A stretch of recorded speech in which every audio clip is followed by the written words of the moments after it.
Alléluia. Ce matin, j'aimerais dire merci à mon père, le révérend pasteur Théo, oui, pour cette grâce qu'il m'accorde encore, une charge qu'il me donne encore ce matin. Amen. Je sais que tu es en direct, je te salue de là où tu es. Je te souhaite vraiment de bonnes vacances. Et merci pour cette confiance, Daddy. Amen. Ce matin, j'aimerais parler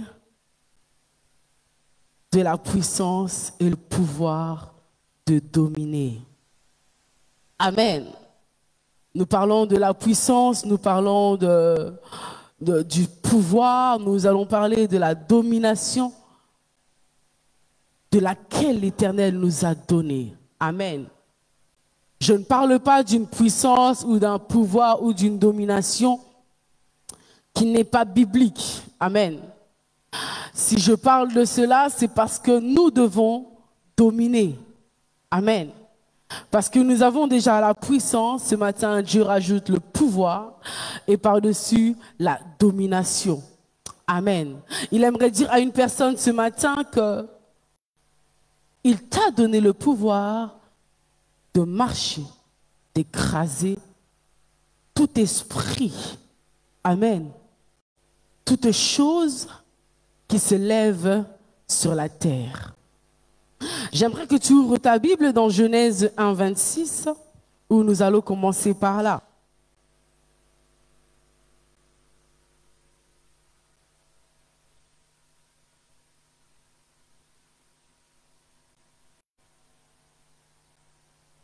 Genèse 1, 26. La Bible dit ceci. Dieu vit que cela était bon, puis Dieu dit, faisons l'homme à notre image.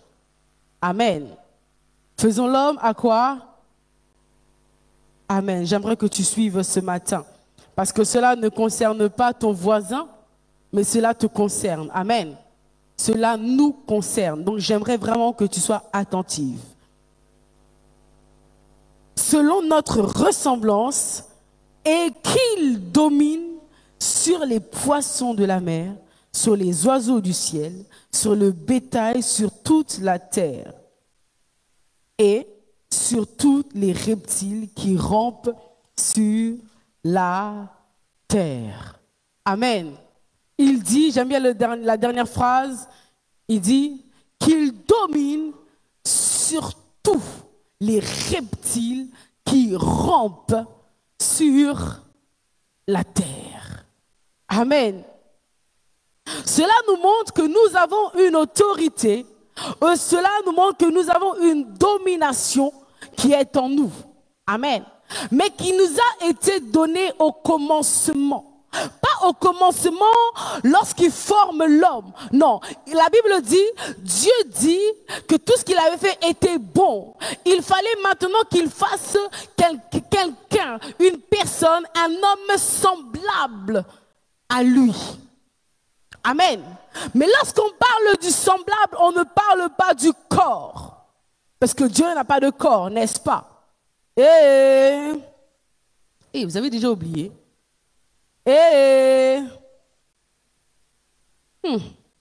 Ok. Dieu dit qu'il va faire un semblable à lui. Cela veut dire qu'avant que nous soyons des hommes, nous sommes à la ressemblance du Père dans l'esprit, dans l'éternité. Amen. Dieu, lorsqu'il crée l'homme en esprit, en sa ressemblance, il lui donne l'autorité dans l'esprit, dans son éternité. Amen. C'est lorsqu'il vient former maintenant Adam, il va souffler le souffle de vie en lui, qui va lui donner l'autorité qu'il avait déjà même avant qu'il soit formé. Amen. L'autorité que Dieu te présente ce matin ou nous présente ce matin, ce n'est pas une autorité qui commence lorsque tu étais dans le ventre de ta mère. Non, cette autorité commence avant même que tu sois formé dans le sein de ta mère. Il t'avait fait à sa ressemblance. Dieu a l'autorité dans les cieux. Amen. Dieu ne peut pas laisser tout le monde gouverner dans le ciel. Voilà pourquoi il a fallu qu'il te fasse, qu'il te crée pour que tu domines sur toutes les choses de la terre. Amen. Il fallait volume.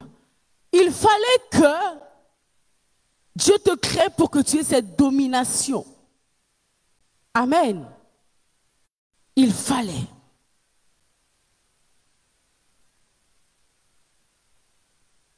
Dominer ou la domination vient du mot latin qui dit dominus. Amen. Dominus, pour ceux qui écrivent D-O-M-I-N-U-S, qui veut simplement dire exercer et imposer une autorité. Qui veut dire exercer ou imposer une autorité. Amen. Dieu t'impose et t'impose d'exercer une autorité sur le monde. Amen. Mais est-ce que tu domines jusqu'à présent? Amen. Est-ce que réellement tu domines jusqu'à présent? Nous allons voir plusieurs points. Nous pouvons avoir le problème de la maladie. Nous pouvons avoir le problème de finances. Nous pouvons avoir le problème de famille, etc. Amen.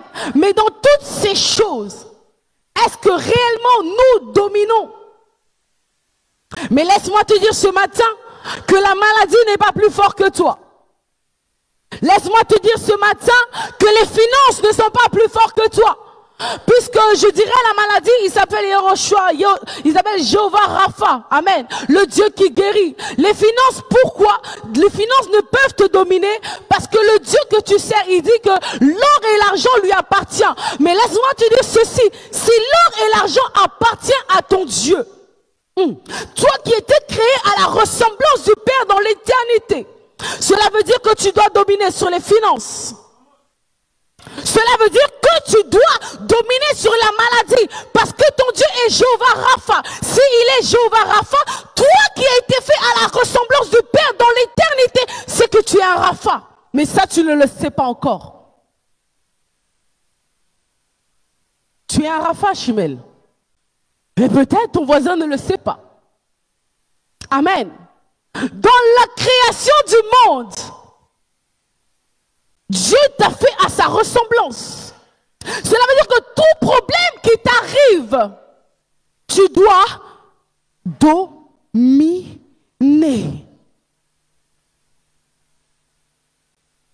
Celui qui domine est celui qui a compris son identité.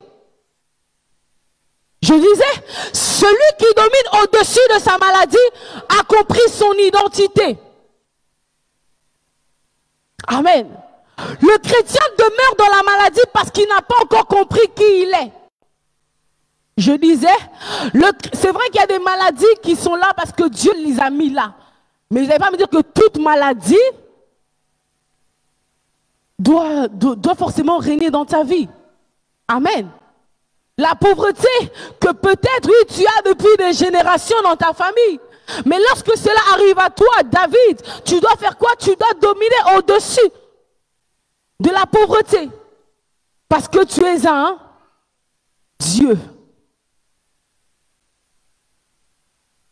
Amen. Malheureusement, lorsque nous souffrons, lorsque nous avons des situations quelconques, nous avons tendance à remettre la faute sur Dieu. Nous avons tendance à remettre la faute sur Dieu. Amen. Mais laisse-moi te dire le premier point. Dieu attend que tu te lèves. Amen. Dieu attend quoi? Dieu attend que tu te lèves. Parce qu'au commencement, il t'avait donné l'autorité. Amen. Lorsqu'il se dit le dernier dans la vie d'une personne, c'est quand cette personne ne sait pas réellement qui elle est. Amen. Parce qu'une personne qui sait qui elle est, est-ce que l'Éternel va se lever dans sa vie? Non. Puisque tu as les capacités pour dominer. N'est-ce pas? Mais il se lève dans la personne qui devient faible. Parce qu'elle ne sait pas qui elle est. Amen. Deuxième point. Dieu attend que nous commanditions. Amen. Sur les choses, les circonstances de la vie. Dieu attend que tu commandites ces choses. De dire stop. Amen. De dire stop à la maladie. De dire stop aux circonstances qui t'accablent de la vie. C'est à toi de dire stop. Dieu ne descendra plus, prendra plus la forme d'un homme, à ce que je sache. Il dit il reviendra comme un voleur, mais il dit qu'il sera dans les cieux. Amen. Et les saints monteront vers lui, n'est-ce pas? Cela veut dire qu'il ne reviendra plus dans la forme de l'homme pour te montrer encore le chemin à prendre. Mais ce matin, il vient te révéler que tu as la capacité de dominer et d'avoir l'autorité sur toutes choses. Amen. Car les problèmes qui persistent dans nos vies sont parce que nous sommes encore dans l'ignorance. Des problèmes qui persistent dans nos vies, c'est parce que nous sommes encore dans l'ignorance. La Bible dit, on dit à Gédéon, Gédéon, vaillant héros. Amen. On dit à Gédéon que tu vas libérer ta famille. Mais il se dit, mais attends, j'ai jamais combattu moi. Amen. Mais parce que Dieu savait que dans l'éternité, il avait créé, il avait fait en tant que vaillant héros. Et il fallait qu'il prenne cette possession de héros pour pouvoir vaincre l'ennemi. Amen. Notre autorité doit être exercée sur la terre. Notre autorité doit être exercée sur les choses de ce monde. La Bible dit que lorsque Dieu crée les cieux, il veut que celui qui domine dans les cieux, je vais le lire bien. Le psaume 115, 16.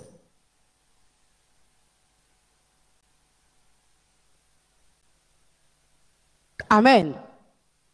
Les cieux sont les cieux de l'Éternel, mais il donne la terre au Fils de l'homme. Amen. La terre t'a été donnée. Amen. La terre t'a été donnée. Il dit que les cieux sont à lui. Amen. C'est lui qui règne dans les cieux. Dieu règne sur la terre à travers sa ressemblance. Je disais, Dieu règne dans les cieux. Mais Dieu règne sur la terre à travers sa ressemblance. Amen. Si Dieu règne dans les cieux, toi, Dieu de la terre, tu dois régner. Non, c'est comme si vous ne saisissez pas ce que je dis.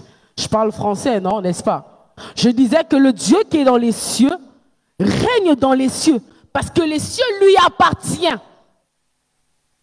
Les cieux appartiennent à Dieu. Amen. Mais la terre dans laquelle nous marchons m'appartient. La terre dans laquelle tu marches t'appartient. Les problèmes dans lesquels tu vis ne t'appartiennent pas, ils appartiennent à la terre. Oh, tu n'as pas saisi. Là, il dit que lorsque Dieu crée le monde, amen, il crée des bétails, il crée. Amen. C'est que les problèmes font partie de la nature. Les problèmes font partie de la nature de la terre. Ils ne font pas partie de la nature de l'homme. Puisque l'homme en lui-même, il est à la ressemblance de Dieu. Non, je disais, la terre, elle est remplie de problèmes. Elle est remplie d'animaux qui rampent sur la terre. Elle est remplie par les poissons qui vivent dans l'eau. Amen. Elle est remplie par le pâturage, par toutes ces choses. Mais l'homme, dans sa nature, quelle nature? La nature de la ressemblance du Père. Il domine sur ces choses. Il dit, faisons l'homme à notre image et à notre ressemblance. Il dominera sur toutes les choses de la terre. Quelle est la chose qui peut être plus grande que celui qui est à la ressemblance de Dieu? Quelle est la chose qui peut être plus grande? Celui qui a Christ en lui. Quelle est la situation qui te tourmente, dans laquelle le Dieu que tu as en toi, qui est ta ressemblance, que tu es dans l'éternité, peut encore dominer dans ta vie? J'aimerais avancer. Amen.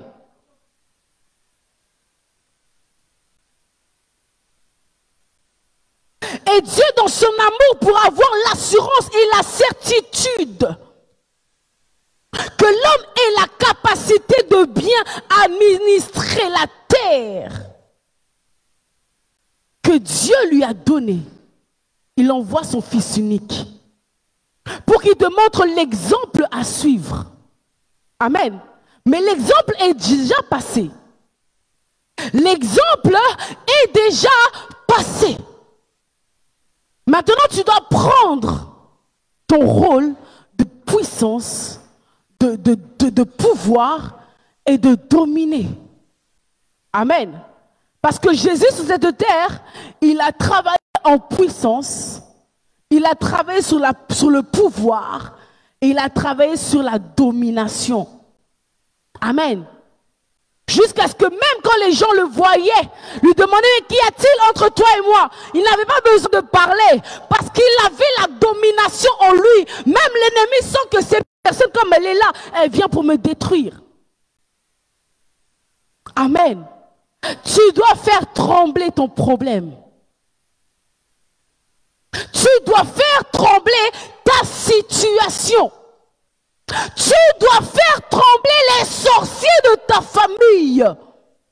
Tu dois faire trembler ton patron qui te met mal à l'aise quand tu es dans le travail. Tu dois dominer contre tes collègues qui te mettent mal à l'aise sur ton poste. Tu dois dominer partout où tu marches. Car la terre t'a été donnée. Amen. Aujourd'hui, nous voyons l'ennemi régner sur la terre comme si la terre était à lui. Amen. La terre n'appartient pas au diable. Oh. La terre n'appartient pas au diable. Mais moi, j'ai souvent entendu dire que la terre appartenait au diable. Mais je vais vous lire un verset qui va nous prouver que la terre ne lui appartient pas. Amen. Je vais lire Apocalypse 12, 12. Apocalypse 12, 12 nous dit ceci. C'est pourquoi réjouissez-vous, cieux, et vous qui habitez dans les cieux. Malheur à la terre et à la mer, car le diable est descendu vers vous. Car le diable est descendu vers qui? Vers nous. Donc la terre ne lui appartient pas puisque nous étions déjà là. Au commencement, tu étais déjà dans la terre. Au commencement, tu étais déjà. Premier homme, Adam. Il était déjà. Le diable n'était pas encore sur la terre, n'est-ce pas? Est-ce qu'on est d'accord? animé d'une grande colère, sachant qu'il a peu de temps. Amen. Cela veut dire que la terre ne lui appartient pas. Mais comme il est malin et rusé, il te fait croire que ça lui appartient. Mais en réalité, la terre a été donnée à l'homme. Le diable n'est pas un homme. Je vous le prouve encore dans la Bible. Amen. Le diable est venu jusqu'à manipuler l'homme. Le diable est venu jusqu'à manipuler l'homme. Il pousse l'homme à faire quoi? Il pousse l'homme à faire quoi? À pécher. Amen. Il pousse l'homme à faire quoi? À pécher parce qu'il sait que la terre lui a été donnée.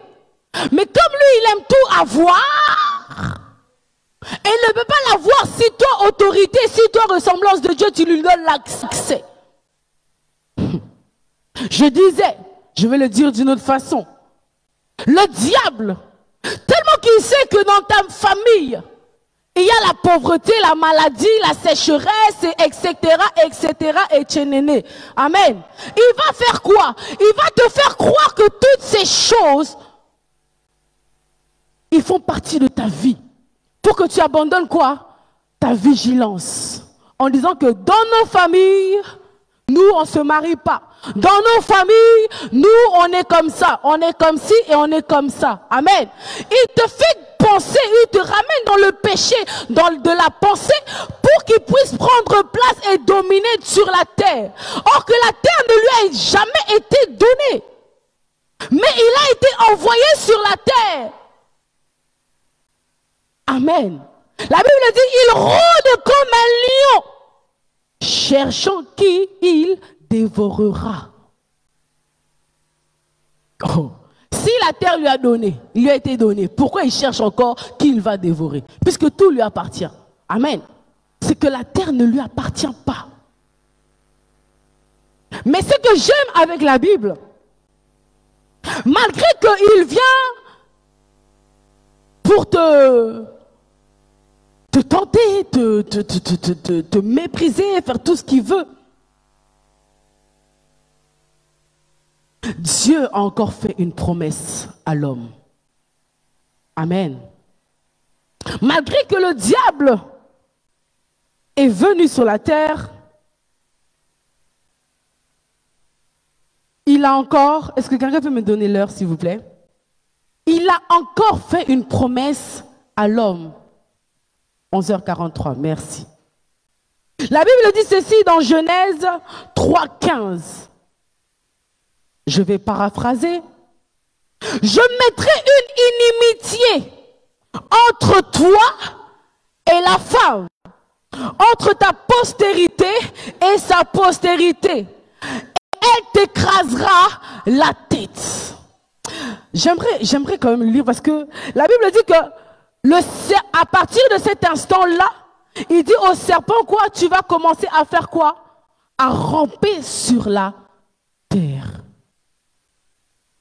Amen. Il dit au serpent maintenant, comme tu as fait cela, tu vas commencer à faire quoi? À ramper sur la terre. Mais j'ai lu au début, tout à l'heure, j'ai dit que Dieu nous a donné l'autorité et j'ai souligné cette petite phrase. Il dit, je vous ai donné le pouvoir de marcher sur toute chose qui rampe sur la terre. Mais est-ce qu'à ce moment-là, le diable avait déjà tenté la femme? Il n'avait pas encore tenté la femme. Mais parce que Dieu connaît toutes choses, il sait que ce péché-là t'arrivera, mais il crée déjà aller dans l'éternité quelque chose qui fera en sorte que tu sois plus fort que ce péché. Je vais le dire encore autrement. L'Éternel sait que l'homme est faible. Il dit la chair est faible, mais l'esprit est disposé. Amen. Parce qu'il sait que ta chair est faible, qu'un jour tu peux tomber. Il te donne déjà la ressemblance de Dieu dans l'esprit qui demeure en toi pour que tu puisses rester fort. La domination t'a été donnée depuis le commencement de la terre. Malgré que le péché est là, Dieu te donne l'autorité, le pouvoir et la domination d'écraser ces choses. Alléluia.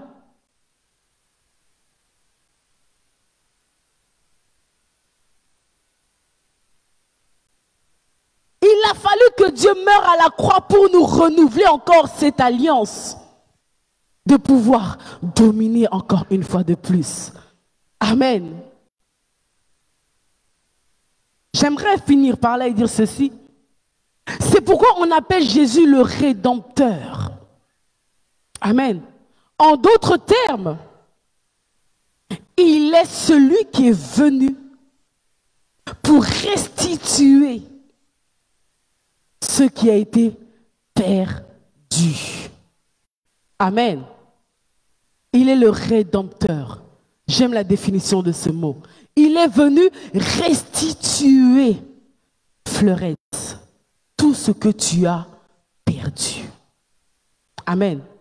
Tout ce que le diable t'a volé, le Rédempteur à la croix, il est non seulement venu porter tes fautes, mais il est venu te redonner tout ce que le serpent avait volé à la femme. Amen. Amen. Dieu ne reviendra plus sous la forme d'un homme. Amen. Parce que tu as l'autorité, la domination d'écraser toute chose qui te dérange. Amen. J'aimerais que tu te lèves dans la présence de Dieu.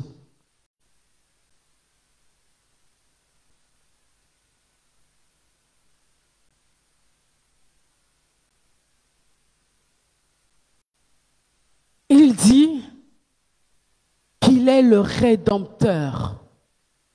Je ne sais pas si mon frère Espegui peut écrire cette phrase pour l'afficher sur l'écran.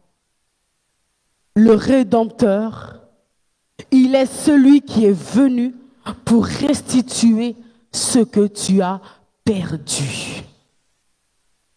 Amen. J'aimerais que tu marques ça dans ton esprit. Le Rédempteur est venu pour restituer tout ce que tu as perdu. Amen. Tu as perdu ta santé, tu as perdu tes finances, tu as perdu ta stabilité, tu as perdu, tu connais ce que tu as perdu. Mais dis-toi une chose, que le Rédempteur, je vais encore répéter cette phrase parce que c'est celle qui m'a beaucoup marqué lorsque je préparais ma prédication. Il est celui qui vient restituer tout ce que l'homme avait perdu au jardin d'Éden. Les choses qui ne vont pas dans ta vie, souviens-toi que le Rédempteur est là. Souviens-toi que le Rédempteur a porté une charge à la croix pour que tout ce qu'il t'a donné, lorsqu'il écrivait ton nom, il écrivait ta destinée, il écrivait les chemins que tu allais prendre, il est revenu te redonner cela. Amen.